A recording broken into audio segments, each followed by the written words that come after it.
Bonsoir et bienvenue à cette dernière réunion de l'année 2022.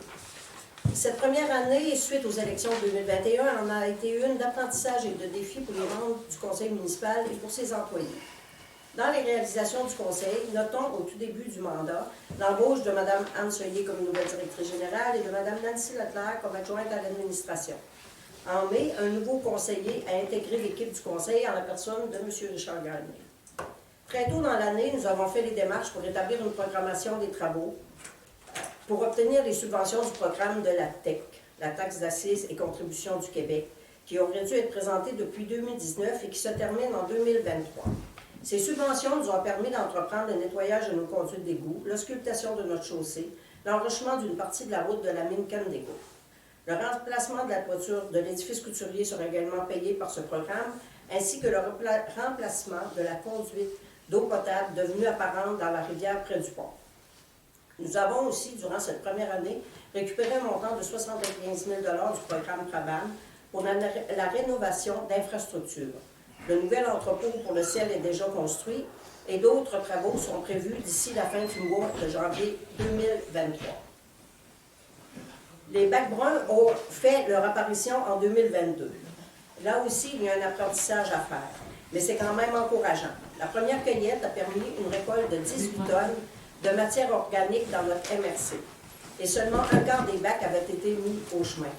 Nous avons bon espoir que plus de gens prendront la bonne habitude de composter et ainsi réduire les déchets transportés au site d'enfouissement. Nous avons présentement un projet très motivant sur notre table de travail, car afin d'augmenter la qualité de vie de nos citoyens et de générer une attractivité auprès de notre territoire, on s'est adjoint des services professionnels en architecture de paysage afin de se doter d'une vision d'aménagement des différents secteurs de notre village, dont celui du quai, évidemment. L'exercice de vision a pour objectif de faire rayonner Marsouilles au sein de la Haute-Gaspésie, et ce par le biais des paysages qui la composent. Un comité de projet a été formé pour l'élaboration de cette vision. 2 rencontres ont déjà eu lieu et d'ici quelques mois, nous aurons en main un document significatif que nous pourrons présenter à des bailleurs de fonds afin que cette vision devienne une réalité dans les prochaines années. Nous avons hâte de vous présenter le fruit de notre travail de collaboration entre la coopérative des milieux, le CLD de la Haute-Gaspésie, le comité de développement et votre municipalité. Comme vous avez dû le constater, les travaux de réparation de la mine Candigo sont réalisés. Nous avons pu obtenir une subvention de la sécurité publique pour le faire et nous avons acquis une partie du terrain qui longe la route pour y faire une tranchée avec enrochement qui nous permettra, nous l'espérons, d'éviter que lors d'une crue des eaux, la route soit de nouveau endommagée. Dans le cadre du programme MADA, nous avons bénéficié d'une subvention de 5 000 $ qui a permis de rénover l'entrée du sous-sol du centre récréatif. Nous avions donné la responsabilité de ce projet au club des 50 ans et plus. Et je tiens à souligner le travail exceptionnel de Mme Christine Levert, Lorraine Garneau, Claire Rioux, Carole Lévesque et Diane Levert, qui ont géré ce dossier avec rigueur et dont les résultats permettent une amélioration notable au sujet de l'isolation de cette entrée.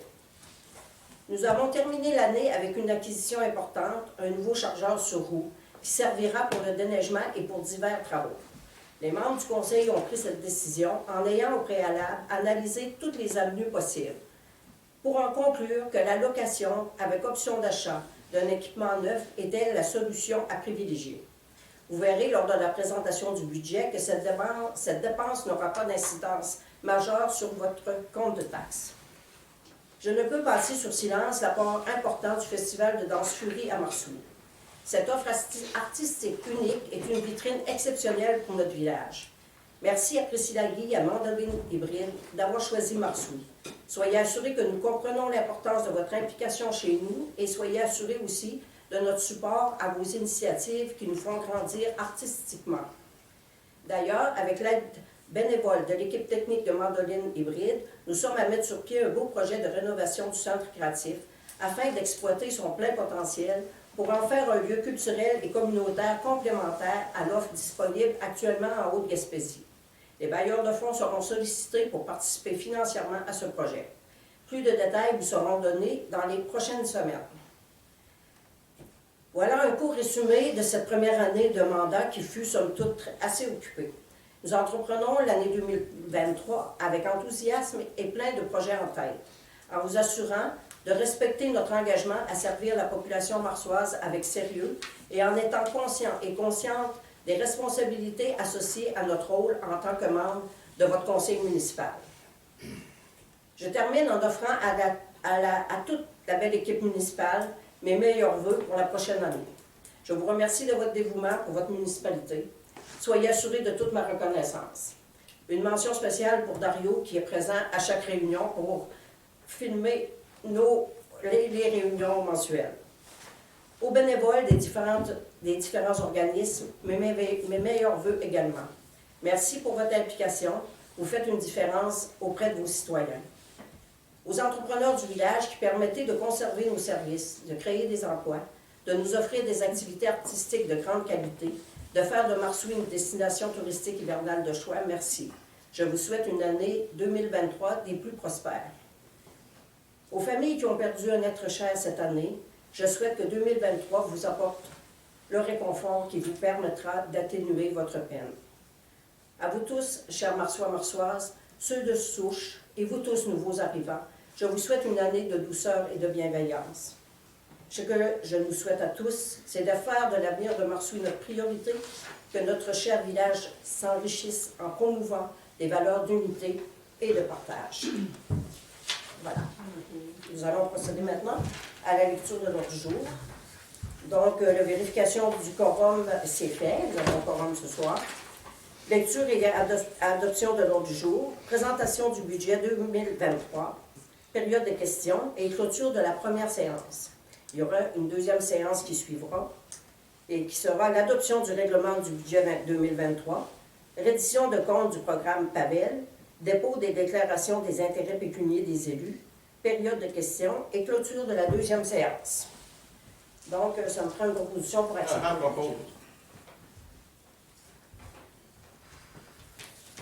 Donc,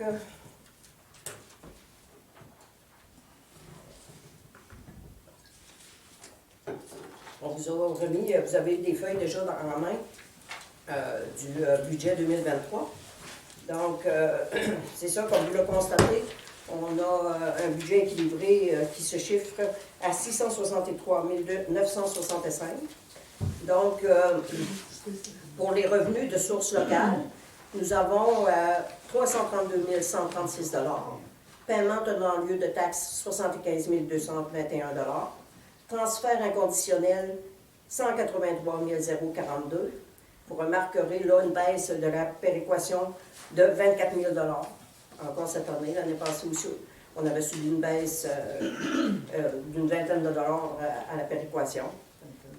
Vingtaine, oui, pas une vingtaine de dollars, oui, une vingtaine de 1000 $. Donc, transfert inconditionnel, c'est 183 042. Et pour les services rendus, 73 566 pour un total de 663 965.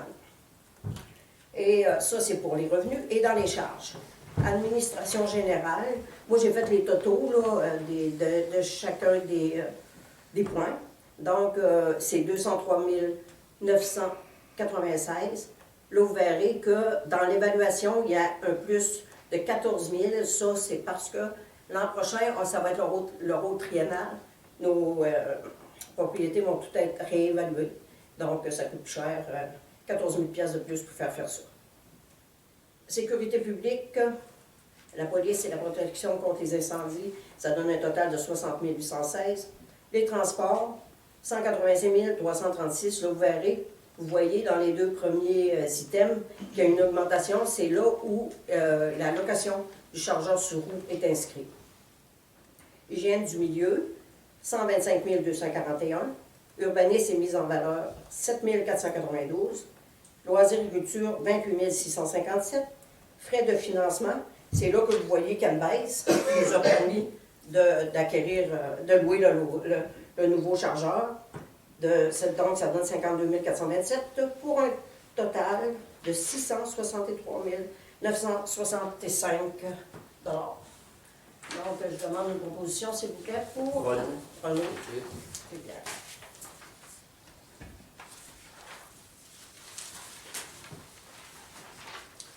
Donc voilà, le budget de l'année 2023 est accepté. Dans la prochaine réunion, nous allons passer à la résolution pour le règlement pour le taux de taxe et tous les services. C'est là qu'on vous dira exactement le montant que ça va vous coûter l'année prochaine. Donc, avez-vous des questions sur le budget? OK? C'est beau. C'est beau? Merci. Donc, est-ce qu'on peut faire tout de suite la clôture de la séance? Il est 13, oui. On avait dit 15 pour la... Bon, je vais demander une position, s'il vous plaît, pour la... Joanne Dion. OK. Joanne Dion, je propose.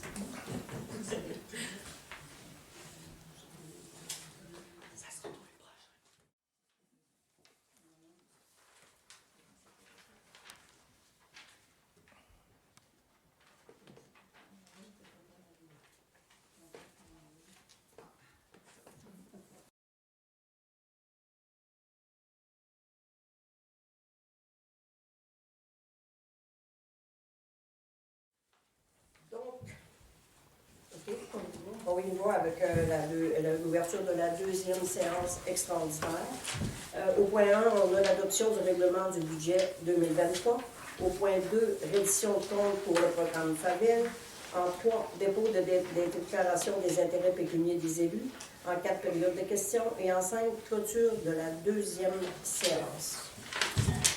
Donc, je vais vous faire la lecture du projet de règlement 2023-001 concernant la taxation de 2023.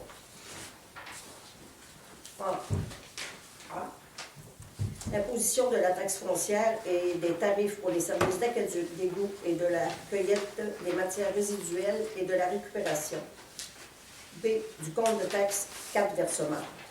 Attendu que le Conseil doit préparer et adopter un règlement de taxation. Attendu qu'un avis de motion de ce règlement a été donné lors de la séance du 5 décembre 2022. Attendu qu'un projet de règlement de taxation a été donné lors de la séance du 5 décembre 2022.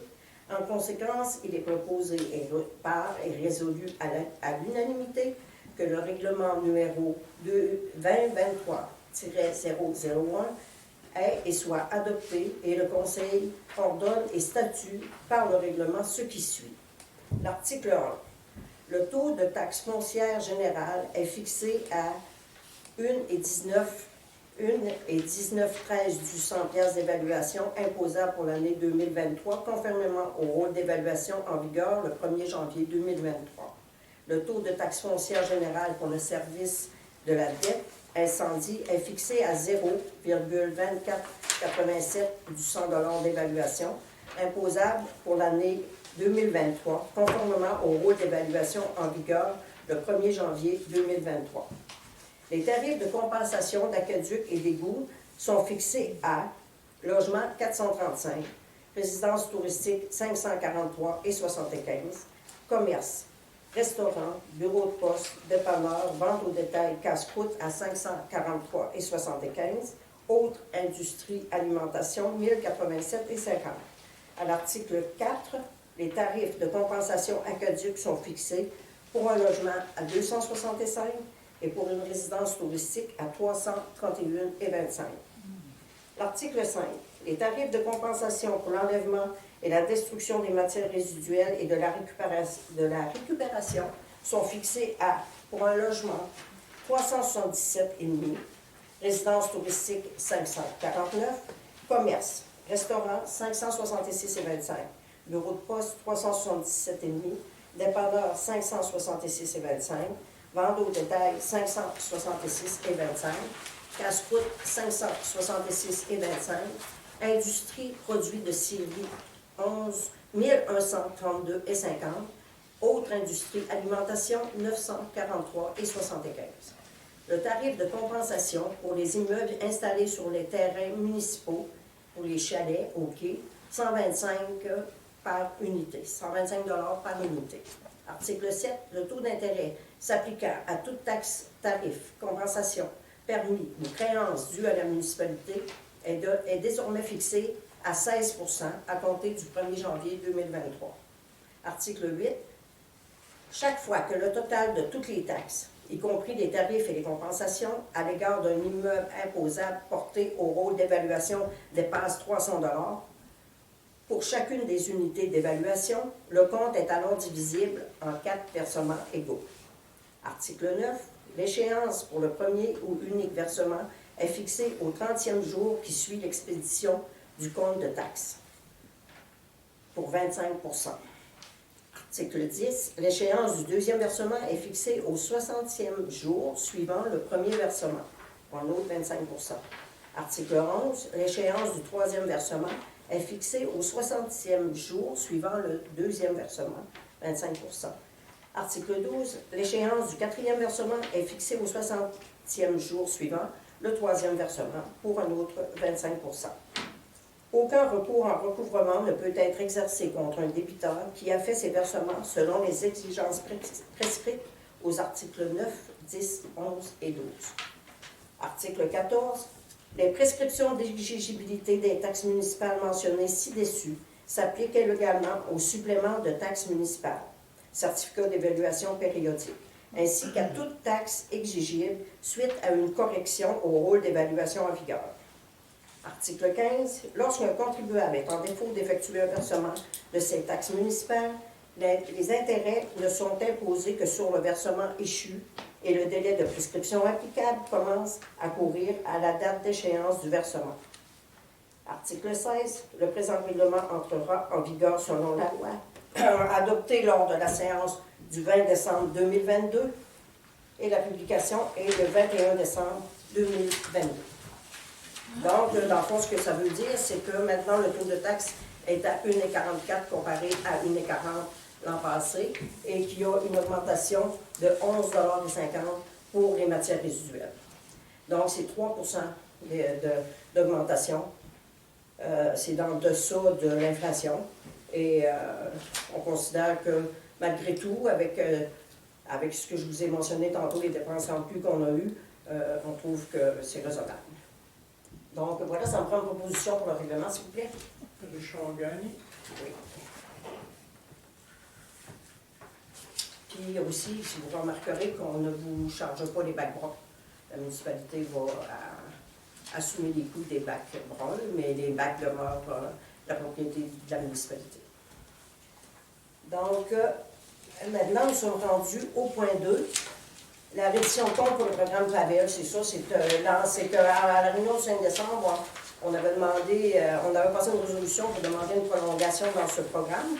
Et finalement, suite à nos interventions après la réunion, on a su qu'on ne pouvait pas demander une prolongation, mais que par contre, on pouvait mettre des factures autres que ce que nous pensions qu'il fallait mettre dans ce programme. Donc, on fait une reddition de compte pour le 31 décembre. C'est une somme de 7 500 $ qui était fournie par notre député provincial.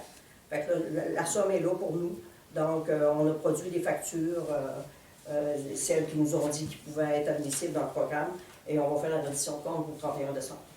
On va lire le dernier motif. Là, ici, pour oui. la reddition Pour ces motifs, oui, sur la proposition de et unanimement résolue et adoptée que le Conseil de la municipalité de Morsoui approuve les dépenses au montant de 7 500 relatives aux travaux d'amélioration et aux fins inhérents admissibles mentionnés au formulaire V-0321, conformément aux exigences du ministère du Transport du Québec, et reconnaît qu'en cas de non-respect de celle-ci, l'aide financière sera résiliée.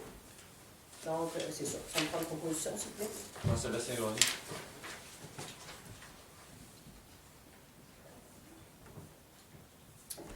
Bon, dépôt de déclaration des intérêts pécuniaires des élus, c'est ça, c'est que, justement, à la réunion du 5 décembre, on avait pensé d'attendre au mois de mai pour faire signer cette déclaration au nouveau conseiller, M. Gagné. Mais finalement, après information aussi, on nous a dit qu'on pouvait le faire dès maintenant, de ne pas attendre que ça faisait 1 an qu'il était élu pour le faire.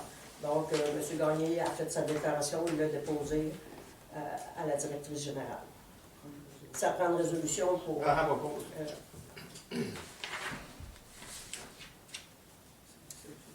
Voilà. Donc, maintenant, on est rendu à la période des questions. Si vous avez des périodes de questions, vous avez une question. Donc, bien, il n'y a pas d'autres questions? Non, c'est Donc, c'est ça. Je vous souhaite C'est des joyeuses fêtes à tous.